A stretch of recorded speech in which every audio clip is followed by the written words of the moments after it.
This podcast is a member of the Place to Be Nation family. Visit us at placetobenation.com, the only place to be in your pop culture world.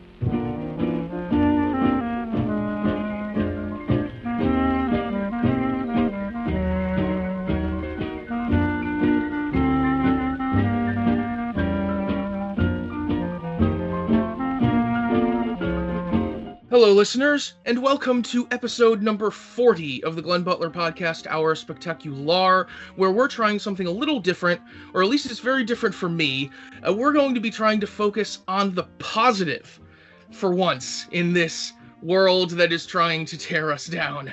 When I think of positivity, I think of my dear friend, the fantabulous Mr. Steve Wille. Steve, how are you doing today? I am doing well. I'm surprised. I'm feeling positive, but I think that if you ask my family, no one would have that response to me, that I am the positive one in the family. So I'm glad that in the outside family world, I am the positive one. Rays of sunshine are coming from you all the time, as far as I'm concerned. Excellent. And rays of sunshine are coming outside today, which is a dear departure from our 2 weeks of gray. So that makes me positive in itself. Well, there you go. So let's jump right in. Steve, tell me something good, please. Excellent. I have something good that happened in the past month and has been going on for a couple of years, and it is a local story for me that I was turned on to by a national magazine called The Week That I Get, and it is something near and dear to our hearts, cats. And the headline from Green Bay Press-Gazette on September 20th, 2018 is Cat Grandpa Goes Viral. I popped my peas there. Shout out to Brad. Cat Grandpa goes viral after animal shelter shares photo of volunteer resting with cats. So a local man is taking cat naps to a whole new level. Terry Lauerman of De Pere has become an online sensation this week after the pet shelter where the volunteers shared photos showing the 75-year-old, who has since been dubbed the Cat Grandpa, fast asleep while snuggling several of the shelter's cats. I've always liked cats, and I always had cats when I was a kid, and I love them, he said. In many ways, I see my old cats in these cats here. Safe Haven Pet Sanctuary's Facebook post about Lauerman has garnered over 80,000 reactions and 22,000 shares since Tuesday afternoon, and those numbers continue to climb. And I will just start paraphrasing here, just taking a little bit. In just 4 days, they've been flooded with visitors and donations. They've raised more than $40,000, and its website temporarily crashed. They take in cats with special needs, and Lauerman's naps with the cats happen frequently. The owner said that she and other shelter staffers have been collecting photos of the touching moments for a while and finally decided they were too special not to share. The story behind the pictures of Lauerman's snuggle sessions make them all the more precious. Now he's an official volunteer at the shelter, but his visits started out more casually. He said that as he visited the original location, he fell in love with the cats and the fact that the facility doesn't cage its animals. And I should say that this is a no-kill shelter. His visit to the shelter became a daily thing after the nonprofit relocated to Green Bay's Broadway district in 2017, and Lauerman retired from his career as a Spanish instructor. Every Monday through Saturday, he swings by the shelter for 2 or 3 hours to visit the cats, pet them, feed them treats, and most importantly, brush them. Hauser considers Lauerman an expert of cat brusher who is helping socialize cats that desperately need it. This is my favorite part. He has this special brush, she said, laughing. And he is able to get cats that normally don't like to be touched to jump up on his lap and want to be held and brushed. He knows all of their names and all of their personalities. He said he has the best job in the world. He gets paid in cuddles. And the first time that it happened, he literally did nothing. He just fell asleep on a chair while petting. He is a 75-year-old man, so that is apt to happen. He said his now famous naps are typically the aftermath of cutting down buckthorn trees before heading to the shelter. So it's pretty cool. All the funds end up going to the cat's medical bills, food and litter, cleaning supplies, and hopefully a project to insulate the building.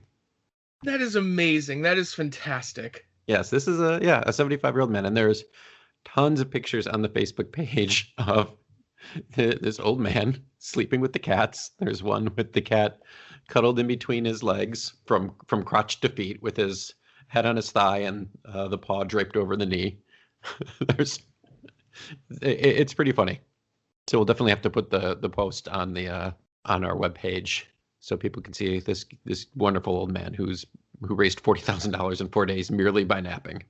Yeah, that is just amazing. Cat shelters are the best. Yeah, we have a very large humane society in our town that unfortunately does have to kill some animals. It's just that big, and I know that the people who work there are crushed by it. But there are some smaller no-kill shelters, and hopefully that can happen more and more. And now I also know what I want to do when I retire. Exactly, that is absolutely hashtag goals. Like the cat cafes in Japan that are starting to make their way over to the United States. Yeah, we have a cat cafe in New Haven, Connecticut that just opened a couple of months ago, and it is just the most relaxing environment possibly that there is. Have you been able to go? I went once. Hmm. All but one or two of the cats were sleeping, but that was still an amazing experience. Because you just walk into this room and there are like seven cats in the middle of the floor sleeping. Man, so New Haven, now I know there's Cat Cafe, and I think it's Frank and Pepe's Pizza. Yes, yes. And so you get There's Pepe's Pizza and about seven different colleges. okay, so you get some white clam, and you order it, they'll have it delivered to the Cat Cafe, and really that's where I can live out the rest of my days. Yeah, you get your coffee from the Cat Cafe, and like a couple of doors down from the Cat Cafe is one of those stores that sells like patches and pins. You know, it's a college town. It's great. Excellent. So yeah, positivity often starts with cats, as we know well here at Place to Be a Nation. Oh, my cat is about the only thing that keeps me going some days. So tell me something good, Glenn. What do you got for us? The good thing that I have to bring is the This Old House cinematic universe, Excellent. which I have recently finished. They're in the 40th season of This Old House, 16 seasons of Ask This Old House. I've been watching this for like the last 6 months or so, and it's just a relaxing thing to watch. I have been watching less and less drama recently. I've really found that the low stakes television just really gets me a lot more relaxed than anything else, really. And for the This Old House family of products, you know, I of course have the memories of watching it as a kid with my dad. It's actually about the best memories I have of spending time with my dad, because he was in construction, and so he watched it for, you know, a reflection of a lot of the things that he did, and it was really the one window that I had into this thing that he loved and that he did for a lot of his life. And it's just a relaxing show to watch. Like I said, it's low stakes. You know, they're installing heating systems and insulation and you know, making overall areas of a house and such. It's just kind of a display of calm confidence and competence, really. Is there any, like, you know, with so many of the reality competitions, I mean, I know that This Old House isn't a competition, but there's anxiety involved. Or my wife has wanted to watch some of the house flipping shows or the remodel shows, and there's manufactured drama, like, oh, we just tore down this wall and it's being eaten alive by termites. Like, they didn't know that when they bought it. Is there any of that? Or because I vaguely remember watching some of This Old House shows with my dad when I was younger, with Norm and is it Bob Vila? Vila? Bob Vila was the host for the first 10 years, yeah. Yeah, and Norm, like, only know him by first name. Normie Baby. Normie Baby is the absolute best. And is there that kind of manufactured anxiety as years go by to draw people back in, or is it still like PBS calm? Oh, it's absolutely PBS calm. There's no anxiety about it. There are times when, you know, they'll introduce a segment by saying that, you know, they found termite damage, or the damage that they found goes deeper than they thought, or there was at least one house where they found termite damage and cleared out all of the wood that had been eaten away. And then a couple episodes later, an exterminator came by to remind them that, you know, they really should have had the exterminator come through before they built up the new wall. And so we have to do all of this now. But there's no There's no drama about it. There's no anxiety about it. Everything that is a problem or a complication is just introduced plainly and calmly as something that needs to be fixed. We know how we're going to fix it. This is how we fix it. If this is a problem in your house, this is how you go about fixing it. Excellent. And there's 40 seasons now. They're in the 40th season right now. And that doesn't actually seem crazy to me. That sounds about right. Like when you look past, and thinking that it's been on for that many years, and remember that, yeah, it is a part of our childhood. Has there been, first of all, how many episodes per season are there? Approximately. Most seasons are 26 episodes. Woo!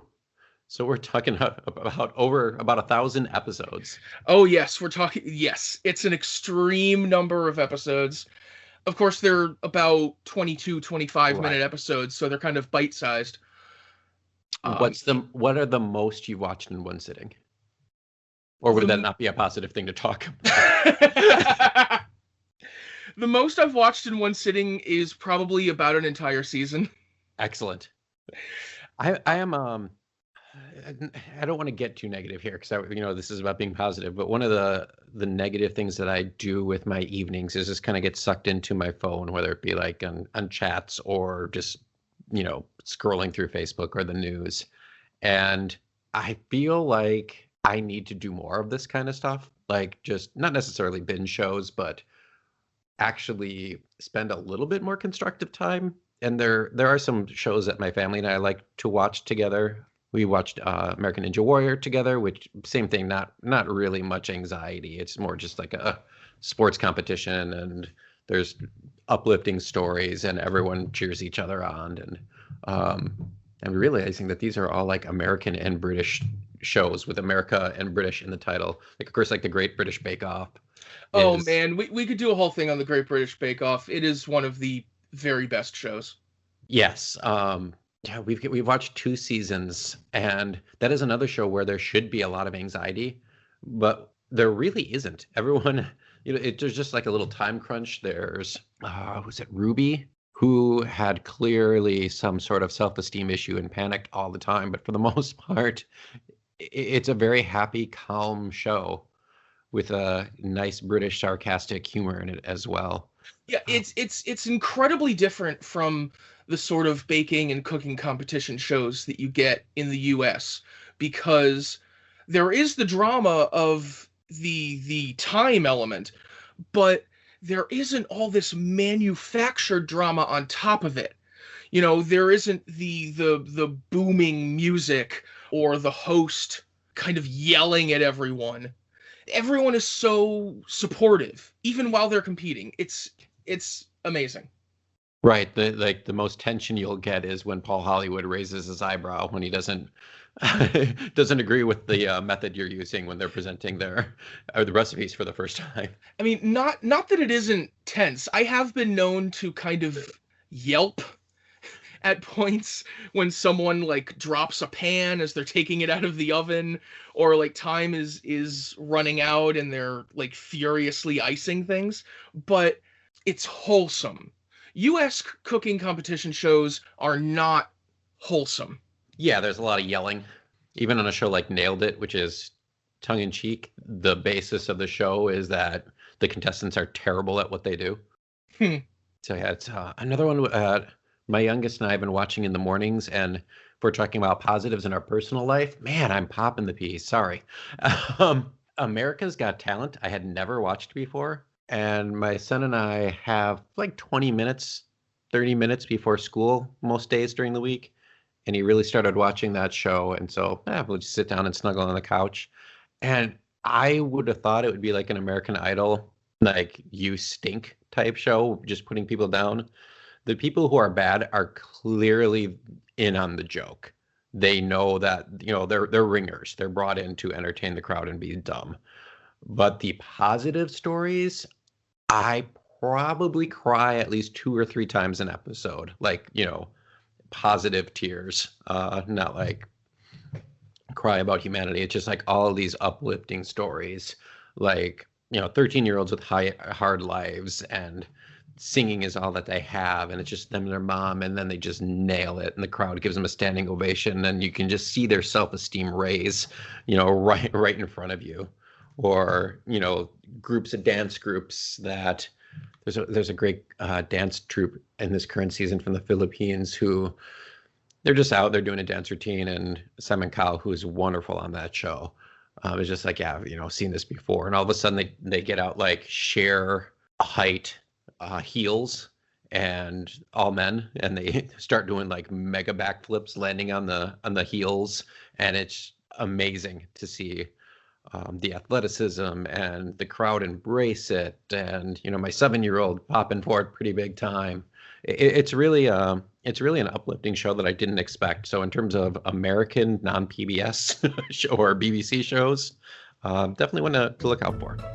Awesome. Well, I think we are going to take a short break and listen to some descriptions of some shows on our fine podcast network. And then after the break, I will ask Steve for one more good thing. So come on back. Promotional consideration paid for by the following.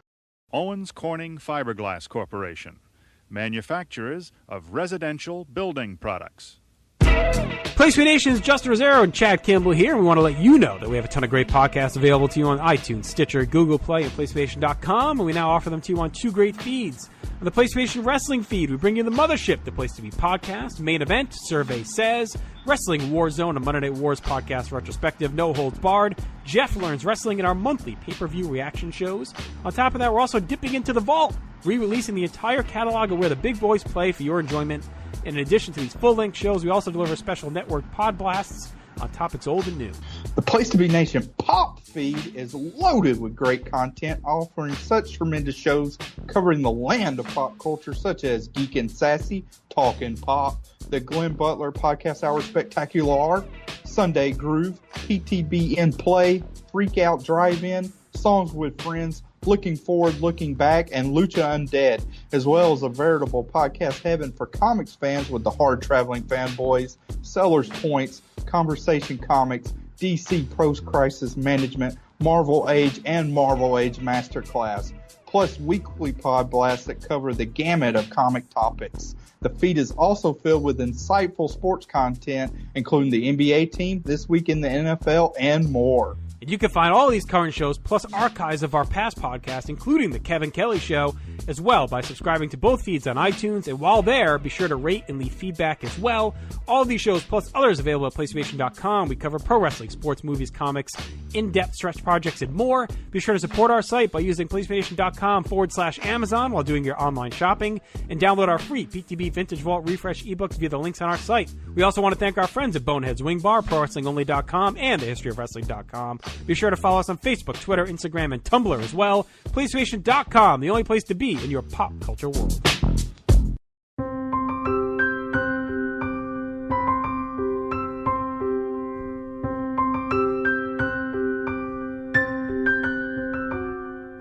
And we are back talking about positivity, trying to focus on the positivity in our lives. Steve, tell me something else good. Well, we're going to do one more, you said, and I have a choice for you. Would you like to have some grilled cheese, or would you like dental miracles? I think if I have enough grilled cheese, I'll need some dental miracles. So is that a grilled cheese then? Sure. Okay. Sock it to me. I am one who is very dismissive of people who denigrate various generations by putting them all into one big basket and saying this generation is awful, especially when it comes to millennials, which I am not. I am a member of Generation X, so really I shouldn't care about anything, but the headline here is from Bloomberg, and it's Millennials Kill Again. The latest victim, American cheese. American cheese will never die. It has too many preservatives, but it's melting away. One by one, America's food outlets are abandoning the century-old American staple. In many cases, they're replacing it with fancier cheeses. So on a previous Glenn Butler Podcast Hour Spectacular, We had a spectacular advised show where we talked about the various types of grilled cheese that we enjoy and best ways to make grilled cheese sandwiches from I think the question was posed by our good friend Andy Helene. Yes, indeed. So this article is basically saying that American cheese, the Kraft singles with the cellophane wrap, when you open it, you get that little plasticky taste on the edges as it molds to the plastic. And now they're saying it's at a crossroads. The product was made famous by the greatest generation, devoured by boomers on the go and touted as the basis for macaroni and cheese. It is the well-documented love object of Gen X. I beg to differ on that one. It's meant its match with millennials demanding nourishment from ingredients that are both recognizable and pronounceable. So apparently these terrible, awful millennials, these hunk 28, 30-year-old kids, they want to eat better cheese.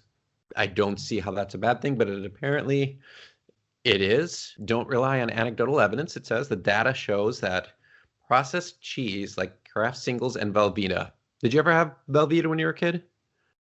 Velveeta is actually among my favorite cheeses to melt into mashed potatoes. Okay.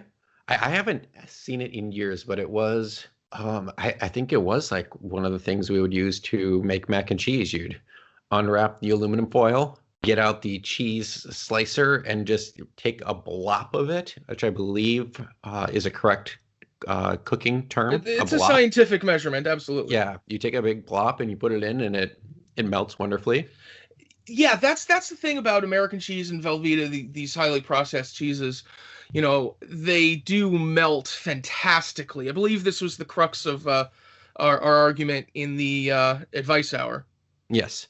But they have dropped in sale by 1.6%. So, this can be bad. 1.6%, not that much. 1.6%. Yes, 4 straight years of declines. The other, and this is a flashback for me, when I was a kid and then also in high school, we took field trips down to the business portion of Chicago, like the Chicago Mercantile Exchange, which the Chicago Mercantile Exchange is if you took Wall Street, but made it for pig products and soy and cheese.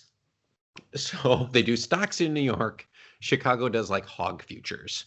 500-pound barrels of cheddar right now are selling at a record discount to 40-pound cheddar blocks. So it's even cheaper. Like 500-pound barrels of cheddar are costing about as much as 40-pound cheddar blocks to purchase now because of the decrease. Yet cheese factories are on the rise. So despite this, because the American cheese are going down and these darned millennials want different kinds of cheeses, the number of factories have increased 40% between 2000 and 2017. So who says manufacturing is going down, Glenn Butler? The cheese industry is lifting us up. I have a confession to make. Okay.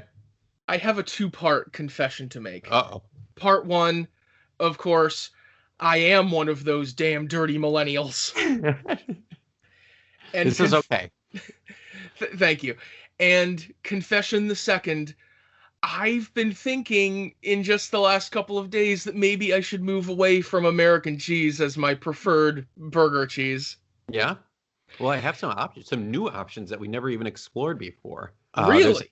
Gail V's Best Ever Grilled Cheese in Chicago, which is going to go on my list of places to go next time I'm in my homeland. Likes to take 2 slices of fresh baked sourdough and fills them with Wisconsin-made butter casse cheese, Butterk with an umlaut, SE cheese, made in small batches by farmers who know the name of their cows. It's melty, slightly stretchy, and yes, buttery. Käse is German for cheese, so that's literally butter cheese. Excellent. Which, if you're gonna get one kind of cheese, it ought to be cheese. A real cheese is cheese. You know what I mean? Yes. Well, of course, being in the region that you are, in the upper Midwest, you have cheese choices for days, right? We very much do. This sounds like sarcasm or like some, I was going to say cynicism, but more satire, I would say. But I do live about 1.5 miles down the road from a cheese factory. So yes, we do have, I can probably pass If I were to go to my sister's house about 45 minutes away, I would pass 3 cheese factories just on the 2 roads that I would have to drive. Any cheesecake factories? No, not only in Milwaukee and Madison. That's, big town. Ah. They're talking about Kraft trying to fight back against the cheese industry expanding, and it's not by offering different choices or better cheese. It's trying to research ways to get just the same old American cheese into more homes by offering qualities that healthier, more natural cheeses can't. So really, they're just manufacturing the fact that it can melt, and like just wanting to look back and have at that nostalgia, going retro. So that is, a $1 billion company, 30-person research and development team, essentially saying to millennials, "Come on, guys, please, can you buy more than this?"